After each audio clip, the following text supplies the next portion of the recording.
नमस्कार विद्यार्थ्यांनो, डॉक्टर कीर्तीच्या चॅनलवर तुमचे स्वागत आहे. आज मी कक्षा 10वी अक्षर भारती मराठी यातील दुसऱ्या भागातला 8वा अध्याय ऊर्जा शक्तीचा जागर हा घेऊन आलेली आहे.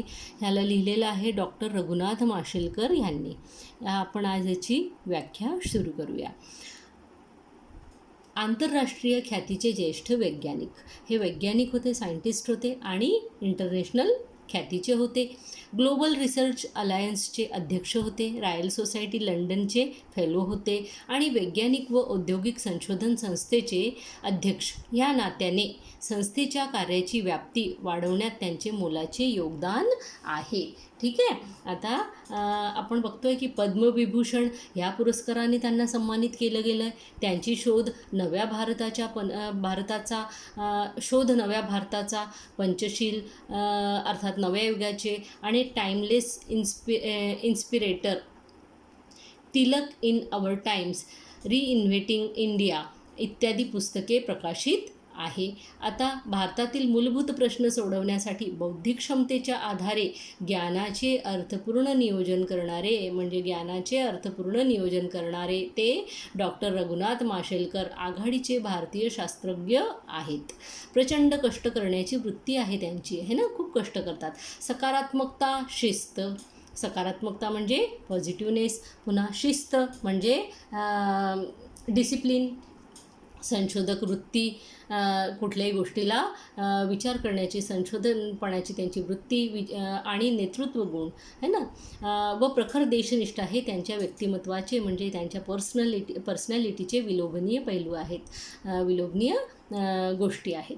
प्रस्तुत पाठात लेखकाने त्यांच्या विद्यार्थी दशेतील आठवणी सांगितल्या आहेत. लहानपणीच पित्याचे छत्र हरपलेल्या माशेलकरांना त्यांच्या आईने अत्यंत प्रतिकूल परिस्थितीतून जिद्दीने शिक्षण घेण्यास कसे प्रवृत्त केले ह्याचे वर्णन ह्या पाठात आलेले आहेत.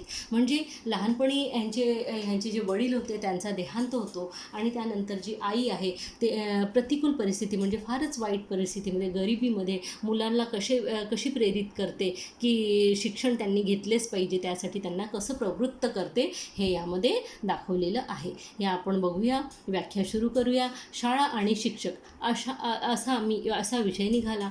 म्हणजे एक वेळ असा विषय निघाला की शाळा आणि शिक्षक, की मला माझी मुंबईतील शाळा आणि शालेय जीवनातील शिक्षकांची आठवण येते. जेव्हा जेव्हा हा असा विषय निघतो, कुठला विषय तर शाळा आणि शिक्षक असा, तर तेव्हा त्यांना मुंबईतली जी त्यांची शाळा होती आणि जे त्यांचे शिक्षक अर्थात टीचर होते त्यांची आठवण येते, म्हणजे याद आती है ना. जो शिक्षक और स्कूल ऐसा जब बात निकलती है तो उन्हें अपने मुंबई के स्कूल की और अपने शिक्षकों की अर्थात टीचरों की याद आती है. गिरगावातील युनियन हायस्कूल आणि माझ्या शाळकरी वयात आपुलकीनं संस्कार करणारे Bhave sir, Joshi sir, Shirke sir ह्या साऱ्यांचे माझ्यावर फार मोठे ऋण आहेत. वो बोलते हैं कि गिरगांव की जो स्कूल है यूनियन हाई स्कूल, उसके अंदर जो मेरे स्कूल में मेरे समय में आपुलकी से अपनेपन से हमारे ऊपर संस्कार करने वाले, हमको अच्छे वैल्यूज़ सिखाने वाले जो भावे सर है, उसके बाद में जोशी सर है, शिर्के सर है, इन सब की मेरे ऊपर बहुत ज़्यादा ऋण है, यानी कर्ज है ना, यानी इन्होंने मेरे को बहुत फेवर किया है. पण त्याच वेळी हेही सांगितलं पाहिजे, पर इसी समय ये भी बताना चाहिए की ह्या शाळेची आणि ह्या संस्कार देणाऱ्या शिक्षकांशी माझा जो संपर्क आला तो जिच्यामुळे आला ती माझी परमप्रिय आई आणि माझे मामा यांचे ऋण मी कसे व्यक्त करणार. वो बोले कि ये बात जब मैं बता रहा हूँ कि स्कूल और शिक्षक यानी टीचर की जब बात आती है तो मुझे अपने स्कूल और अपने शिक्षक याद आते हैं और उन्होंने जो मेरे ऊपर जो अच्छी बातें मुझे सिखाई है वो सब मुझे याद आती है. तो ये सब चीज़ें मुझे किसके कारण सीखने को मिली, इन टीचरों से मेरा संपर्क कैसे आया, तो वो जिसके कारण आया जिच्यामुळे मतलब जिसके कारण आया वो मेरी परमप्रिय माँ आई आणि माझे मामा यानी मेरे मामा उनकी माँ के भाई है ना, असे यांचे ऋण मी कसे व्यक्त करणार, इनका कर्जा मैं कैसे उतारूंगा, है ना. आई हीच प्रत्येक मुलाची पहिली शिक्षक असते. वो बोलते हैं कि माँ ही प्रत्येक बच्चे की एक पहली टीचर होती है ना, टीचर ही सबसे पहली माँ होती की नहीं हमारी. तो माझ्या बाबतीत तर आई ही माझी केवळ शिक्षक नव्हती तर माझे सर्वस्व होती. वो बोले कि मेरे मामले में तो मेरी माँ सिर्फ मेरी टीचर ही नहीं थी बल्कि मेरा सब कुछ मेरी माँ ही थी, एव्हरीथिंग मेरी माँ थी. आमचे मूळ गाव दक्षिण गोव्यातील माशेल माशेल। वो बोलते हमारा जो मूल गांव है जहाँ के हम रहने वाले वो है गोवा में का माशेल। माझे बालपण तिथेच गेले, बचपन वहीं बिता। माझे मामाही याच गावातले, मेरे मामा भी इसी गाव में के हे। तिथल्या एका मैदानावर खेळल्याच्या आणि पिंपळकट्ट्यावर बसून निवांतपणा अनुभवल्याच्या पुसटशा आठवणी माझ्या मनात अधूनमधून वाऱ्याच्या लहरीसारख्या येत असतात। वो बोलते हैं कि मेरे मामा उसी दक्षिण गोवा माशेल गांव के हैं और वहाँ के मैदान में खेलने का और पिंपल कट्ट्यावर मतलब पीपल के झाड़ के नीचे जो फर्शी नुमा ऐसा लगा रहता है और उस पर बैठते हैं तो उसको पिंपल कट्टा बोलते हैं ना।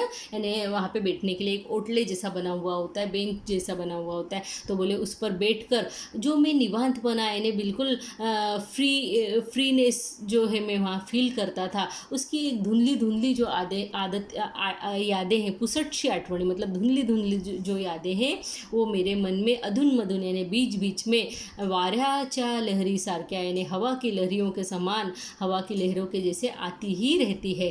माझ्या वयाच्या 6व्या वर्षी माझे वडील वारले। वो बोले मैं जब 6 साल का था मेरे पिता का देहांत हुआ आणि आम्हाला उदरनिर्वाहासाठी आमचे माशेल हे गाव सोडावे लागले। और बोले हमको हमारा पेट भरने के लिए, उदरनिर्वाह यानी पेट भरने के लिए है ना, माशेल जो गांव है वो उनको छोड़ना पड़ा। मी आणि माझी आई मुंबईत येऊन पोहोचलो। वो बोले मैं और मेरी माँ हम मुंबई में आ गए। गिर गावातल्या खेतवाडीतील देशमुख गल्लीमध्ये मालती निवासतील पहिल्या माळ्यावर छोट्याशा खोल्यामध्ये आम्ही मायलेक राहत होतो। बोले कि गिरगांव में जो खेतवाड़ी नामक एक जगह है उसमें वहाँ देशमुख गली और वहाँ के मालती निवास की पहली मंजिल पर, पहला माळ्यावर यानी पहली मंजिल पर एक छोटी सी खोली में यानी छोटे से रूम में हम लोग मायलेक यानी माँ और बेटा दोनों रहते थे। आर्थिक परिस्थिती पूर्णपणे खालावलेली यानी जो उनकी फाइनेंशियल कंडीशन थी एकदम ख़राब थी, एकदम खालावलेली यानी बहुत ख़राब थी। दारिद्र्यांशी संघर्ष करणारी माझी अल्पशिक्षित आई यानी गरिबी से संघर्ष करने वाली मेरी बहुत कम पढ़ी लिखी माँ आणि शिक्षणासाठी आसुसलेला पण कोणतीच फी भरणे शक्य नसलेला शाळेत कसा जाऊ असे प्रश्नचिन्ह घेऊन वावरणारा मी। वो बोले कि एक तो मेरी अल्पशिक्षित माँ है ना, वो भी गरीबी से लड़ने वाली और मैं कैसा, तो मैं शिक्षण के लिए यानी पढ़ने के लिए, पढ़ाई के लिए आसूस लेला यानी बहुत एस्पिरेशन जो है उसके अंदर पढ़ाई के लिए था, पर कोई भी फ़ी भरना यानी कोई भी फीस भरना उसके लिए शक्य नहीं था, पॉसिबल नहीं था। इसलिए अब मैं स्कूल में कैसे जाऊँ, ऐसा चिन्ह लेकर मैं इधर उधर घूमता रहता था। त्यावेळेचं वातावरण हे असं होतं यानी उस समय का जो उसके आसपास का जो परिवेश था, वातावरण जो था लेखक के, वो बोले वो सब ऐसा था। पण माझ्या आईनं धीर सोडला नहीं। वो बोले मेरी माँ ने उसका पेशेंस नहीं छोड़ा, उसका धीरज नहीं छोड़ा। ती खचली नहीं, वो बिल्कुल खच नहीं गई यानी वो कमज़ोर नहीं हुई। वेगवेगळी कष्टाची कामं ती करत गेली यानी अलग अलग तरह के कई तरह के कष्ट के काम, मेहनत के काम जो है उन्होंने किए। त्यातच माशेलहून मुंबईत आलेले माझे मामा ही मदतीला आले। वो बोले उसी में क्या हुआ कि माशेल से मेरे मामा भी मुंबई में आ गए थे और वो भी मदद करने लगे हमारी। त्यांच्यामुळे मला खेतवाडीतील प्राथमिक शाळेत प्रवेश मिळू शकला। और उनके मामा के कारण ही जो है लेखक को यानी माशेलकर जी को खेतवाड़ी की जो प्राथमिक स्कूल थी, प्राइमरी स्कूल थी, वहाँ पे प्रवेश मिला, एडमिशन मिला। ही शाळा महापालिकेची होती यानी गवर्नमेंट स्कूल थी। माझ्याप्रमाणे शाळेची ही परिस्थिती बेताचीच होती। जैसे ये गरीबी में जी रहे थे वो स्कूल भी गरीबी में ही थी, उनकी भी परिस्थिति गरीबी वाली ही थी है ना, पुअर कंडिशन थी। पण इथले शिक्षक मात्र मनानं खूप श्रीमंत होते, लेकिन यहाँ जो पढ़ाने वाले टीचर्स थे वो मन से बहुत अमीर थे। पायात चप्पल ही घालायला नव्हती। वो बोलते मेरे पैर में पहनने के लिए मेरे पास चप्पल भी नहीं थी। अशा परिस्थितीत माझी शाळा सुरू झाली। ऐसी परिस्थिती में मेरी स्कूल शुरू हुई। वयाच्या 12व्या वर्षापर्यंत मला अनवाणीच राहावं लागलं। वो बोलते हैं उम्र के 12 साल तक मुझे अनवाणी यानी बिना चप्पल के ही रहना पड़ा यानी फुटेड ही रहना पड़ा। शालेय शिक्षण पूर्ण केल्यानंतर जेव्हा हायस्कूलमध्ये प्रवेश घेण्याची वेळ आली त्यावेळी तर आणखी एक मोठं संकट समोर आलं। वो बोले जब मेरा स्कूली शिक्षण, स्कूल की पढ़ाई जब पूरी हो गई और उसके बाद में मुझे हाई स्कूल में एडमिशन लेना था, उस समय तो और आणखी एक मोठं संकट समोर आलं यानी और एक बड़ा संकट मेरे सामने आया। त्यावेळची हाई स्कूलची प्रवेश फी 21 रुपये होती। उस समय स्कूल की जो एडमिशन फीस थी वो 21 रुपये थी। पण आमच्याजवळ एवढे पैसे कुठून येणार, पर हमारे पास इतने पैसे कहाँ से आए। प्रवेश फी भरणे शक्य नसल्यामुळे आता माझ्या शिक्षण थांबणार असे मला वाटू लागले. वो बोले अब मेरी पढ़ाई जो है फीस न भरने के कारण रुक जाएगी, थांबणार यानी रुक जाएगी ऐसा मुझे लगने लगा, वाटू लागले आणि लगने लगा. पण माझ्या आईने धीर सोडला नाही. बोले मेरी माने धीरज नहीं छोड़ा, धैर्य नहीं छोड़ा. आजूबाजूच्या बिऱ्हाडातील काही कामे करून तिने पैसे जमवण्यास सुरुवात केली. आजूबाजूच्या बिऱ्हाडातील यानी घरातील यानी घर में की, फैमिली में की, यानी आसपास के जो लोग रहते थे उन फैमिली में कुछ काम करके, उनके घरों में कुछ काम करके उसने पैसे जमाना शुरू किए. त्याच वेळी तिच्या परिचयातील एक माऊली मदतीला धावली और उसी समय उनकी माँ की पहचान में से एक जो स्त्री थी, एक काइंड वुमन, माऊली यानी काइंड वुमन थी, वह मदद के लिए, एक दयालु औरत मदद के लिए आई आणि माझ्या प्रवेशाची फीची व्यवस्था झाली. और उन्होंने जो है लेखक के फीस की व्यवस्था की. पण तोपर्यंत गिरगावातील त्यावेळच्या नामांकित शाळांमधले प्रवेश बंद झाले थे. लेकिन उस समय गिरगाव में की जो अच्छी अच्छी स्कूलें थी, नामांकित यानी अच्छी नावलौकिक प्राप्त हुई जो स्कूलें थी, उनमें के एडमिशन तो बंद हो चुके थे. अखेर यूनियन हाई स्कूलमध्ये मला प्रवेश मिळाला. और बोले आगे फिर मुझे यूनियन हाई स्कूल जो स्टार्टिंग में यहाँ लेखक हमसे बात कर रहा है वो स्कूल में मुझे प्रवेश मिला आणि माध्यमिक शिक्षणाचा पुढील टप्पा सुरू झाला. और माध्यमिक स्कूल से अब वे आगे की हाई स्कूल में पहुँच गए. वहाँ का टप्पा अब उनका शुरू हो गया. अनेक अडचणीमधून मी जमेल तेवढा अभ्यास करतच होतो. बोले जितनी भी अडचणें आए उसमें से फिर भी जितना जमे उतना मैं पढ़ाई करता था. पण त्या छोट्याशा खोलीत जागा अपूरी पढ़ाई पर वो रूम जो था वो इतना छोटा था कि उसमें पढ़ने के लिए जो वो जगह जो है वो हमें कम पड़ने लगी थी. अब वो बोलते हैं अभ्यासाला पूरक वातावरण नव्हते, यानी जैसा वातावरण पढ़ाई के लिए चाहिए वैसा वातावरण वहाँ पे नहीं था. मात्र त्याही वातावरणात मी जिद्दीने अभ्यास करत राहिलो. पर वो बोलते हैं ऐसे वातावरण में भी जो है मैंने जिद नहीं छोड़ी, मैंने पढ़ाई नहीं छोड़ी, मैं पढ़ता ही रहा आणि परीक्षेत चांगलं यश मिळत गेलं. और मुझे हर एग्ज़ाम में जो है अच्छा यश मिलता रहा, अच्छा रिझल्ट मेरा आता रहा. या यूनियन हाई स्कूलमधले शिक्षक त्यांची सेवाभावी वृत्ती, यानी एक तो यहाँ के जो टीचर्स है वो उनकी सेवाभावी वृत्ती यानी वो सेवा करने वाले, उनका जो नेचर था वो कैसा था, दूसरों की सेवा करना, दूसरों की मदद करना. विद्यार्थ्यांना शिकवताना त्यामध्ये त्यांचे स्वतःला झोकून देने. और जो बच्चों को वो पढ़ाने बैठते थे तो उस शिकवताना पढ़ाते समय त्यामध्ये त्यांचे स्वतःला झोकून देने, उसमें यानी वो पढ़ाने में वो खुद को झोंक देते थे पूरा, है ना, बच्चों को पढ़ाते समय. आणि निरपेक्ष भावनेने केलेले मार्गदर्शन और निरपेक्ष भावना से यानी सेल्फलेसनेस से जो उन्होंने वो लोग बच्चों को मार्गदर्शन करते थे, यामुळे माझ्या केवळ शाळे अभ्यासाचाच पाया पक्का झाला असं नाही, तर आयुष्याचाच पाया पक्का झाला. वो बोलते हैं इस कारण जो मुझे टीचर ही ऐसे मिले कि वो पढ़ाते समय अपने आप को उस पढ़ाई में झोंक देते थे. विद्यार्थियों को समझाने के लिए, उनको पढ़ाने के लिए वो अपनी कुछ भी फिक्र नहीं करते थे. ऐसे टीचरों के कारण ही वो जो मैं स्कूल का अभ्यास कर रहा था, स्कूल के पढ़ाई का तो मेरा पाया पक्का हुआ, मेरी नींव मजबूत हो गई स्कूल की पढ़ाई में. सिर्फ इतना ही नहीं हुआ, असंच नाही म्हणजे शालेय अभ्यासाचाच पाया पक्का झाला असं नहीं, यानी सिर्फ स्कूली शिक्षा का ही मेरा जो पाया है यानी नींव है वो मजबूत हुई ऐसा नहीं, तर आयुष्याचाच पाया पक्का झाला, यानी मेरे जीवन की नींव ही वो वहाँ पर पक्की हो गई. शिक्षणाबद्दल एक आंतरिक ओढ वाटू लागली. मुझे अंदर से एक खिंचाव लगने लगा पढ़ाई के लिए. आंतरिक ओढ ने अंदर से खिंचाव उन्हें फील होने लगा पढ़ने के लिए, पढ़ाई से संबंधित. आमच्या हाईस्कूलमध्ये दर शनिवारी चाचणी परीक्षा घेण्यात येत असे. वो बोले हमारे हाई स्कूल में हर शनिवार को जो है टेस्ट होता था. चाचणी यानी टेस्ट, हमारे बच्चों के भी स्कूलों में टेस्ट होते कि नहीं, एवरी मंथ एवरी वीक, उस तरह का इनके यहाँ हर सैटरडे होता था. आमचा हाई स्कूल ही गरीब होता. वो बोले हमारा हाई स्कूल जो था वो भी गरीब ही था, त्यामुळं उत्तरपत्रिका घरून न्यावी लागायची. इसलिए जो उत्तरपत्रिका यानी आंसर शीट होती थी वो घर से लेके जाना पड़ता था. उनको एक कागज़ है ना न्यावी लागायची ने लेके जाना होता था. त्यावेळी तिची किंमत फक्त 3 पैसे असायची. और वो जो कागज़ है वो 3 पैसे में आ जाता था. आपल्याला कदाचित पटणार नाही, पण तेव्हा दर आठवड्याला हे 3 पैसे उभे करताना देखील माझ्या आईच्या डोळ्यातलं पाणी उभं राहायचं. वो बोले आपको आश्चर्य होगा या कदाचित आपको ये बात पटेगी नहीं, आपको सच नहीं लगेगा, पर हर हफ्ते ये 3 पैसे खड़े करते समय, खड़े करते समय भी मेरी माँ के आँखों में जो है आंसू आ जाते थे. आजही ते आठवलं की माझ्या अंगावर काटा उभा राहतो. बोले आज भी जब मैं याद करता हूँ कि वो 3 पैसों के लिए मेरी माँ कितने कष्ट करती थी, तो मेरे शरीर पर काटे आ जाते हैं, मेरे रोए खड़े हो जाते. तिने माझ्यासाठी प्रचंड कष्ट केले आणि माँ ने मेरे लिए बहुत कष्ट किए, पडेल ते काम केले, जो आया उसके हाथ में वो काम उसने किए. काँग्रेस हाऊसजवळ काही काम मिळणार आहे असं समजल्यानं एकदा ती तिकडं गेली. एक बार उनको किसी ने बताया कि इधर जो कांग्रेस हाउस है वहाँ पर जो तुमको अच्छा काम मिल जाएगा, तो वो वहाँ भी गई है ना। उसको जैसे ही समझ में आया, किसी ने बताया, वो वहाँ गई. रांगेत उभी राहिली, लाईन में उभी खडी रही. तशीच ताटकळत याने वैसी ही राह देखते, ताटकळत याने राह देखते. पण त्यावेळी तिला सांगण्यात आलं, पर उस समय उसको बताने में आया, बोलने में आया की फक्त तिसरी किंवा त्यापेक्षा अधिक शिकलेल्यांनाच काम दिलं जाईल, कि बस तीसरी या तीसरी से ज़्यादा क्लास पढ़े हुए लोगों को ही यहाँ काम दिया जाएगा. तर हे ऐकून अर्थातच ती नाराज झाली. ये सुन के वो बहुत नाराज हो गई. घराकडं मागं फिरली, घर की तरफ फिर पलट कर आई. त्याच वेळी तिनं ठरवलं, और उसी समय उसने ऐसा निश्चय कर लिया कि मी माझ्या मुलाला खूप शिकवीन, कि मैं मेरे बच्चे को, मेरे लड़के को खूप पढ़ाऊंगी.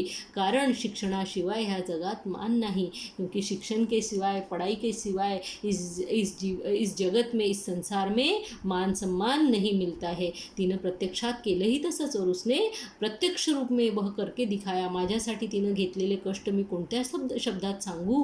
वो बोले मेरे लिए जो उसने कष्ट किए वो मैं किस शब्द में आपको बताऊं, मेरे पास शब्द भी नहीं है. कोरे पाठकोरे लिहून उरलेले कागद ती एकत्र जमवायची आणि त्याच्या वह्या करून द्यायची. वो बोलते हैं कि मेरी माँ कोरे कागज़ या ऐसे कागज़ जिनके एक तरफ लिखा हुआ हो और दूसरी तरफ से वो कोरे हो, पीछे से ऐसे पाठ कोरे कागज़, लिहून उरलेले कागज़, कोई कागज़ लिखने के बाद नीचे का हिस्सा आधा कागज़ कोरा रह जाए, ऐसे कागज़ वो एकत्र जमवायची ने एक साथ इकट्ठा करती थी और उनकी कॉपियाँ बनाकर वह्या करून द्यायची. उनकी कॉपियाँ बनाकर उनको नोटबुक बनाकर लेखक को देती थी. अखंड पेन्सिल मला मिळणं अवघड होतं. वो बोलते मुझे एक अख्खी की अख्खी पूरी की पूरी पेन्सिल मिलना तो बहुत ही कठीण काम था, अवघड यानी कठीण काम था. त्यामुळं जेमतेम हातात धरता येईल अशा पेन्सिलनेच लिहावं लागे. इसलिए जेम तेम मैंने जैसे तैसे करके हाथ में पकड़ में उंगलियों में आ जाए उतनी छोटी पेंसिल से मुझे लिखना पड़ता था. याच हाई स्कूलमध्ये मला भावे सर भेटले. बोले इसी यूनियन हाई स्कूल में मुझे जो है भावे सर मिले. ते आम्हाला भौतिकशास्त्र शिकवत, वो हमको फिजिक्स सिखाते थे. विज्ञानातील हा विषय शिकवताना त्यांनी केवळ शास्त्र शिकवलं नाही. बोले विज्ञान में का, साइंस में का, ये जो विषय है, ये जो सब्जेक्ट है, ये पढ़ाते समय उन्होंने सिर्फ हमको साइंस नहीं सिखाया, तर त्या विषयाची गोडी लावली, बल्कि उस विषय के संबंध, उस सब्जेक्ट के संबंध में हमारा इंटरेस्ट भी जो है वो उन्होंने डेवलप किया. आणि त्याचबरोबर जीवनाचं फार मोठं तत्वज्ञान त्यांनी शिकवलं. और इसी के साथ में उन्होंने हमारे जीवन का एक तत्वज्ञान, बहुत बड़ा ज्ञान हमको सिखा दिया. और कैसा सिखाया वो, तो देखिए एके दिवशी शाळेत त्यांनी एक प्रयोग करून दाखवला. आणि एक दिन उन्होंने स्कूल में एक प्रयोग यानी एक प्रैक्टिकल करके दिखाया. भिंगाच्या सहाय्यानं सूर्यकिरणाची शक्ती कागदावर एकत्र केल्यास कागद जळतो, हे त्यांनी दाखवलं.